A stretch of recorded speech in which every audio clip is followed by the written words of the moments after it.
नमस्कार सांग मैंने welcome back to the second part of my travel blog. So जमती कि मु लास्ट वीडियो रे कहती कि मु न्यू दिल्ली रे कोठी रहिली से वीडियो आनी बोली एटा होची सेही वीडियो आउ आर होटल ना आउ लोकेशन मु पूरा लास्ट रे मेंशन कर देबे आपण सेडी चेकआउट कर देबे।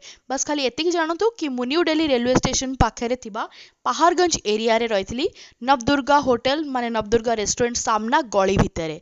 होटल नाटा लास्ट देबी आपण रिसेप्शन एरिया आउ ता लिफ्ट रु जानी पारुथिबे कि ए होटल केते ही लग्जरियस हेइथिबो।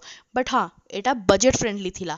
मु जो रूम रे रहितली सेटा ट्रिपल बेडेड रूम थिला आंका पाखरे 4 bedded double bedded AC non AC सब अवेलेबल अछि। मु एसी रूम नेइथिली आउ आंकर जागा माने बेडरूम टा बहुत ही स्पेशियस थिला, बहुत ही कूल थिला, वेल मेंटेन्ड थिला और बहुत ही नीट एंड क्लीन थिला। आ बाथरूम रु ही आपण देखि जान परथिबे। आउ आरो चाहा और कॉफी पूरा चुम्मेश्वरी। खाली कप रु देखि मार करन मु केतेडा पीची और काहे की पीची।